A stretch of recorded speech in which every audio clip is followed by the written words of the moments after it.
বারুইপুরের ঘটনায় দ্রুত পদক্ষেপ করায় মুখ্যমন্ত্রীকে ধন্যবাদ সায়নী ঘোষের। মুখ্যমন্ত্রী শুভেন্দু অধিকারীর সঙ্গে কথা তৃণমূলের বিক্ষুব্ধ সাংসদ সায়নী। বারুইপুরের ঘটনার তীব্র নিন্দা করি, মুখ্যমন্ত্রী শুভেন্দু অধিকারীর সঙ্গে কথা বলছি। মুখ্যমন্ত্রী আশ্বস্ত করেছেন তিনি নিজে পরিস্থিতি মনিটরিং করছেন। গ্রেপ্তার হয়েছে, এসআইটি গঠিত হয়েছে, মুখ্যমন্ত্রী পরিবারের সঙ্গে যোগাযোগ রাখছেন। আশ্বস্ত করেছেন অপরাধীদের কাউকে ছাড়া হবে না, দ্রুত ন্যায় বিচার হবে। দ্রুত ও প্রয়োজনীয় পদক্ষেপ করায় মুখ্যমন্ত্রী শুভেন্দু অধিকারীকে ধন্যবাদ। সোশ্যাল মিডিয়ায় পোস্ট যাদবপুর কেন্দ্রের সাংসদ সায়নী ঘোষের।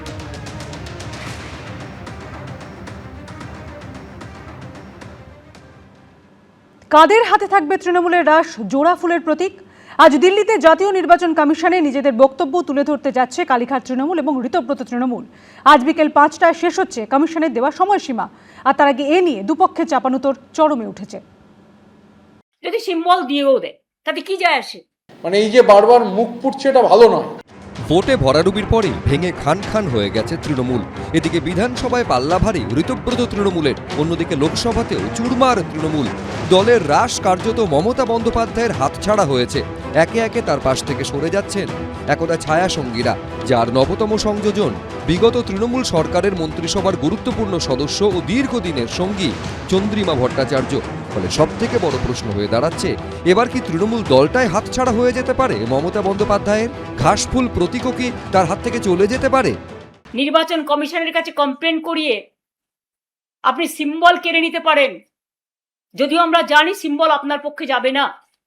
কিন্তু ধরে নিলাম যদি ভ্যানিশ কুমার বাবু আমাদের পার্টিকে ফিনিশ করার জন্য ইলেকশনটাও করেছেন, যদি সিম্বল দিয়েও দেয় তাতে কি যায় আসে? দরকার আমি গলায় সিম্বলটা ঝুলিয়ে মানুষের কাছে যখন বেরোবো, আপনারা কি আমার কণ্ঠরোধ করতে পারবেন? গণেশ কুমারজি, তার ব্যাপারে এরকম কুরুচিকর শব্দ প্রয়োগ করা, তার নাম বিকৃত করে বলা, আমার মনে হয় এটা সংবিধানের পজিশনে থাকা একজন ব্যক্তির অপমান। এই প্রেক্ষাপটে সোমবার দিল্লিতে নির্বাচন কমিশনের মুখোমুখি হতে চলেছে তৃণমূলের বিবদমান দুই গোষ্ঠী, কালীঘাট তৃণমূল ও ঋতব্রত তৃণমূল। এর আগে দুই শিবিরকেই তাদের রিপোর্ট জমা দিতে বলেছিল কমিশন। সেই সময়সীমা শেষ হচ্ছে সোমবার বিকেল 5টায়।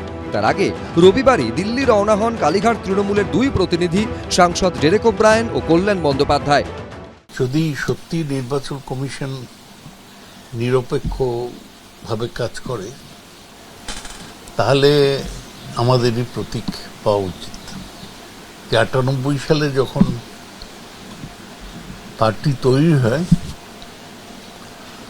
মমতা ব্যানার্জি এবং অজিত পাঁজা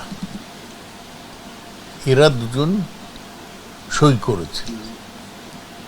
যারা বিক্ষুব্ধ গোষ্ঠী তারা হয়তো এতে ছিলেনই না, তৃণমূলে ছিলেন না, সুতরাং এরা কি করে দাবি করতে পারে? প্রশ্ন হচ্ছে, তৃণমূল কংগ্রেস বলতে মানুষ মমতা ব্যানার্জিকেই বোঝে। ইতিমধ্যেই 2রা জুলাই দিল্লিতে মুখ্য নির্বাচন কমিশনার জ্ঞানেশ কুমারের নেতৃত্বাধীন জাতীয় নির্বাচন কমিশনের ফুল বেঞ্চের সঙ্গে দেখা করে সংখ্যাগরিষ্ঠতার দাবি জানিয়ে এসেছেন ঋতব্রত বন্দ্যোপাধ্যায়রা। তাদের শিবিরের দাবি, সোমবার নির্দিষ্ট সময়ের মধ্যে তাদের বক্তব্য কোনো ব্যক্তি বা ইমেল করে নির্বাচন কমিশনকে জানিয়ে দেওয়া হবে। কালীঘাট কেন, ক্যালিফোর্নিয়া বলতে পারে তারা আসল তৃণমূল। এটা কালীঘাটও ঠিক করবে না, ক্যালিফোর্নিয়াও ঠিক করবে না, নির্বাচন কমিশন ঠিক করবে না। এটা ম্যান্ডেটরি প্রসেস, এটাই নিয়ম যে আপনাকে কোনো একটা সেশন হলে, কনফারেন্স হলে ইলেকশন কমিশনকে জানাতে হবে। এখন আপনি সেটা সোশ্যাল মিডিয়ায় জানালে হয় না। এই প্রতীক নিয়ে এটা লড়াই নয়, এই লড়াইটা হচ্ছে 11টা অ্যাকাউন্টে যে 1000 কোটি টাকা আছে, যেটা মানুষের টাকা, কাটমানির টাকা, মানুষের থেকে ছিনিয়ে নেওয়া টাকা, সেই টাকাটার উপর দখলদারির লড়াই। এই লড়াইয়ে কে সিম্বল পাবে কে সিম্বল পাবে না, এ নিয়ে বিজেপির কোনো উৎসাহ নেই। তবে দেখবেন ভবিষ্যতে ইভিএম বক্সে ওই জোড়াফুল সিম্বলটাই আর খুঁজে পাওয়া যাবে না। আসল তৃণমূল কারা? কালীঘাট তৃণমূল না ঋতব্রত তৃণমূল?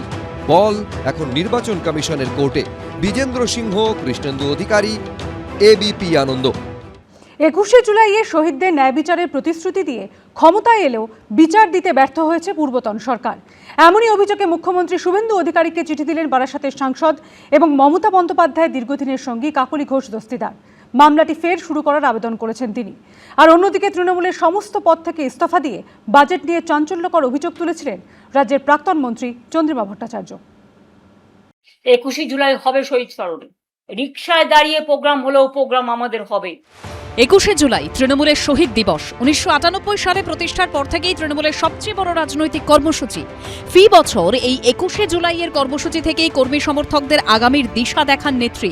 ভোটে ভরাডুবির পর তৃণমূল যখন ভেঙে খান খান হয়ে গেছে, তারপরও যে 21শে জুলাইয়ের কর্মসূচি করতে মরিয়া মমতা বন্দ্যোপাধ্যায়, এবার সেই 21শে জুলাই নিয়েই মমতা বন্দ্যোপাধ্যায়কে অস্বস্তিতে ফেললেন তাঁরই এক সময়ের ছায়াসঙ্গী কাকলি ঘোষ দস্তিদার। 1993 সালের 21শে জুলাই নিহতদের পরিবারের ন্যায় বিচারের দাবি জানিয়ে মুখ্যমন্ত্রী শুভেন্দু অধিকারীকে চিঠি দিয়েছেন বারাসতের সাংসদ, যিনি ইতিমধ্যেই তৃণমূল ছেড়ে এনসিপিআই এর সঙ্গে মিশে গেছেন। নিহতদের পরিবারের ন্যায় বিচার নিয়ে মমতা বন্দ্যোপাধ্যায়ের সরকারের ব্যর্থতা ও যোগসাজশের অভিযোগও তুলে কাকলি ঘোষ দস্তিদার লিখেছেন, 21শে জুলাইয়ের শহীদ দিবসের ন্যায় বিচারের প্রতিশ্রুতি দিয়ে 2011 সালে ক্ষমতায় আসা সত্ত্বেও তৃণমূল কংগ্রেসের সরকার তৎকালীন মন্ত্রী, আমলা এবং পুলিশ কর্তাদের বিচার করতে ব্যর্থ হয়েছে। চ্যাটার্জি কমিশন যৌথ ও সম্মিলিত দায়বদ্ধতার ভিত্তিতে ব্যবস্থা নেওয়ার সুপারিশ করেছিল, তবুও তৎকালীন স্বরাষ্ট্র সচিব মনীশ গুপ্তকে কখনো গ্রেপ্তার বা তাঁর বিরুদ্ধে বিচার করা হয়নি। বরং মমতা বন্দ্যোপাধ্যায় সরকার তাঁকে ক্যাবিনেট মন্ত্রী করে এবং পরে রাজ্যসভার সাংসদ করে। জ্যোতি বসুর আমলের একজন গুরুত্বপূর্ণ কর্তার এই পদোন্নতি, যোগসাজশ এবং দোষীদের সুরক্ষার গুরুতর প্রশ্ন তুলে দেয়। মুখ্যমন্ত্রীকে লেখা চিঠিতে কাকলি ঘোষ দস্তিদার আর্জি জানিয়েছেন, মামলাটি পুনরায় চালু করার নির্দেশ দিন। জ্যোতি বসুর আমল থেকে চিহ্নিত সকল অভিযুক্ত ব্যক্তিদের বিরুদ্ধে যথাযথ অভিযোগ দায়ের করুন। সকল দোষী ও পদোন্নতি পাওয়া কর্তাদের বিরুদ্ধে আইনি ব্যবস্থা গ্রহণ করুন। ফরেনসিক পুনঃতদন্তের নির্দেশ দিন। প্রয়োজনে আন্তর্জাতিক সাহায্য নিন। 1993-তে যখন ওই 21শে জুলাইয়ের ঘটনা ঘটে, আমার যতদূর মনে পড়ে কাকলি কোথাও ছিল না। কাকলি প্রথম সামনে এসছে 1996 সালে নির্বাচনে দাঁড়িয়ে বুদ্ধদেব বাবুর বিরুদ্ধে। মমতাই মনোনয়ন দিয়ে হেরে গিয়েছিল। তারপর থেকে তিনি পরপর হেরেছেন। ও হঠাৎ চিন্তিত হয়ে পড়েছে, এটা আমার ভালো লাগছে, কিন্তু এদের সিরিয়াসলি নেওয়া যায় না। গুলি চালানোর আদেশ যে পুলিশ কর্তা দেন, ঠিক 11 সালে তিনিই আবার বুদ্ধদেব ভট্টাচার্যের এগেনস্টে দাঁড়িয়ে মন্ত্রীও হয়ে যান তৃণমূলের হয়ে। তো স্বাভাবিকভাবে তার বিরুদ্ধে কোনো অ্যাকশন হয়নি। মন্ত্রী হয়ে গেলে তিনি অ্যাকশন আর কীভাবে? এবার সেই সময় কাকলি ঘোষ দস্তিদার সেই সময় সেটাকে এনজয় করেছেন, নানা রকম সুযোগ সুবিধা নিয়েছেন। এখন তার হঠাৎ করে এই যাত্রার বিবেকের মতো হঠাৎ করে ঘুম ভেঙে উঠে উনি বিবেকের পাঠে অভিনয় করতে গেছেন। বাংলার মানুষ কি বোঝে না, না বাংলার মানুষকে এরা বোকা মনে করে, আমি বুঝতে পারছি না। এদিকে শনিবার কালীঘাটের কক্ষচ্যুত হয়েছেন চন্দ্রিমা ভট্টাচার্য। তৃণমূলের সব পদ থেকে ইস্তফা দিয়ে কয়েক ঘন্টার মধ্যেই পৌঁছে যান বিরোধী ঋতব্রত তৃণমূল শিবিরে। শুধু তাই নয়, মমতা বন্দ্যোপাধ্যায় সরকারের আমলে বাজেট পেশ করা নিয়েও চাঞ্চল্যকর অভিযোগ করেছেন চন্দ্রিমা ভট্টাচার্য। আমার নিশ্চয়ই লোকে দেখেছে যে আমার অনেক ক্ষমতা আছে, আমার অনেকগুলো দপ্তর, কিন্তু সেই দপ্তরে আমার নিজস্ব মতামত নিয়ে আমার দপ্তর কতটা চালাবার ক্ষমতা ছিল সেটা নিশ্চয়ই আমাদের শ্রদ্ধা মমতা ব্যানার্জি তিনি নিজেও জানেন। আমি জানি বাজেটের কথা খানিকক্ষণ আগে, জনতা যখন জানে তার খানিকক্ষণ আগে আমি জানি। উনি এমন লোক যিনি এই ধরনের অবস্থা হওয়া সত্ত্বেও কোনোদিন আপত্তি করেন। এই প্রথম তো এটা আমরা জানতে পারলাম যে উনি বাজেট না জেনেই শুধু পড়তেন মাত্র। তা আগে বলেননি কেন? ওর ব্যক্তিগত বিশ্বাসযোগ্যতা প্রশ্নের মধ্যে আসছে। একদা যাদের নিয়েই দল গড়েছিলেন, সাংসদ, বিধায়ক থেকে মন্ত্রী, একাধিক দায়িত্ব দিয়েছিলেন, ভোটে হারার পর তারাই এখন মমতা বন্দ্যোপাধ্যায়ের থেকে দূরে সরে যাচ্ছেন। শুধু তাই নয়, একের পর এক সিদ্ধান্তে, একের পর এক মন্তব্যে অস্বস্তিও বাড়িয়ে তুলছেন। অনির্বাণ বিশ্বাস ও ঐশী মুখোপাধ্যায়ের রিপোর্ট, এবিপি আনন্দ। রোগ থাকুক বা না থাকুক, যেতেই হবে সেবাশ্রয়। না গেলে অন্যান্য সুযোগ সুবিধা মিলবে না। কেটে দেওয়া হবে জল, বিদ্যুতের লাইন। হুঁশিয়ারি দিয়েছিল জাহাঙ্গীর খানের সাঙ্গপাঙ্গরা। অভিষেক বন্দ্যোপাধ্যায়ের সেবাশ্রয় নিয়ে এমনই চাঞ্চল্যকর অভিযোগ করলেন শিবিরে যাওয়া এলাকার বাসিন্দারা।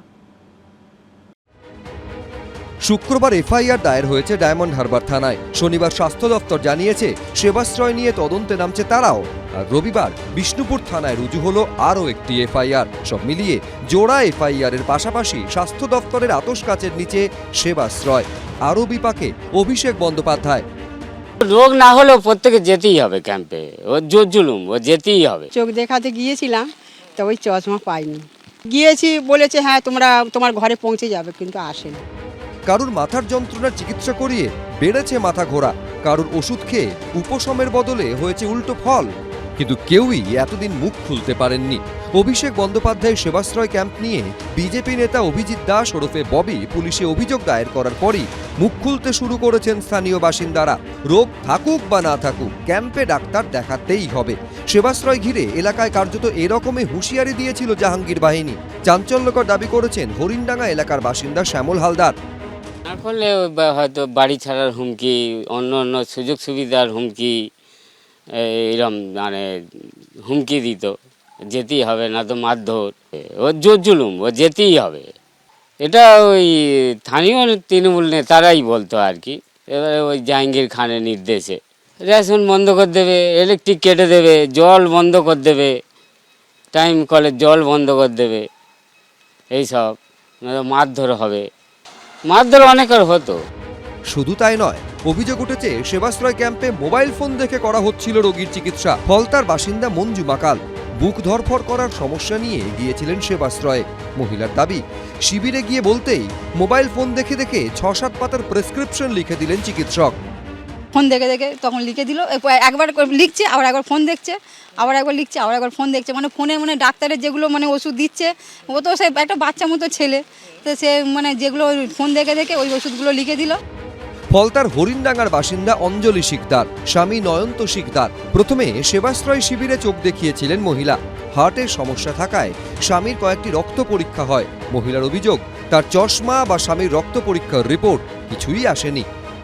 আমার চোখের জন্য এসেছিলাম, তা আমার চোখ দেখে বলেছিল চশমা দেবো। সেকেন্ডবারে আমি আর আসিনি, কারণ দেয়নি তো কাউকে, শুনেছি আশেপাশে।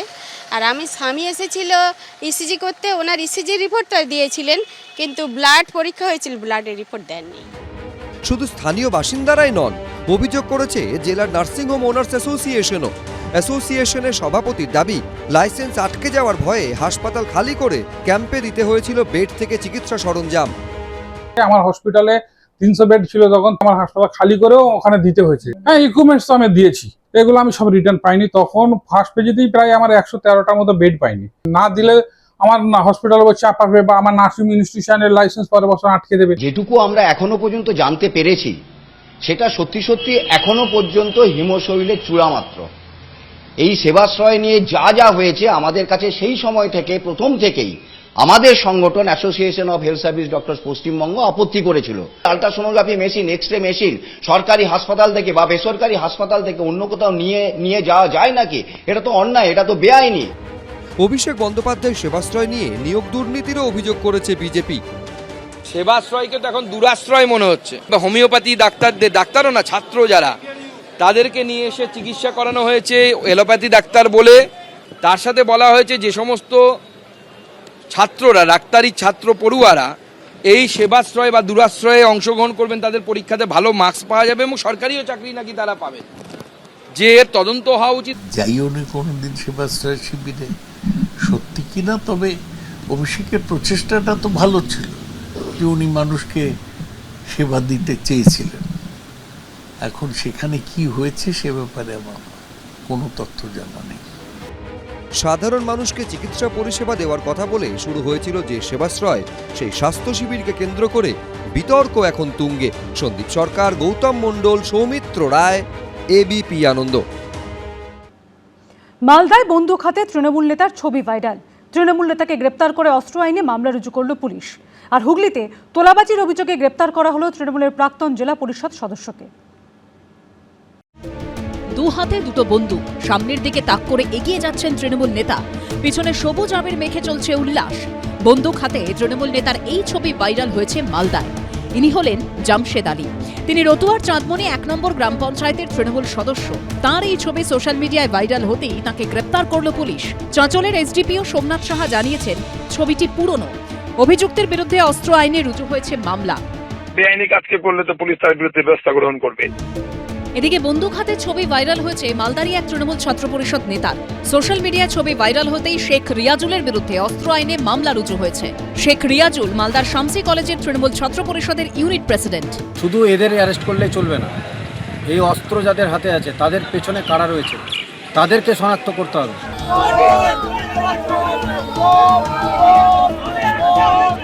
এদিকে হুগলিতে তোলাবাজির অভিযোগে গ্রেপ্তার করা হলো এক তৃণমূল নেতাকে। ব্যবসায়ীর কাছ থেকে 10 লক্ষ টাকা তোলাবাজির অভিযোগ ওঠে ধৃত সুরজিৎ মণ্ডলের বিরুদ্ধে। তিনি তৃণমূলের হুগলি জেলার সংখ্যালঘু সেলের সভাপতি এবং জেলা পরিষদের প্রাক্তন সদস্য। তার স্ত্রী অনিন্দিতা মণ্ডল হুগলি জেলা পরিষদের সদস্য।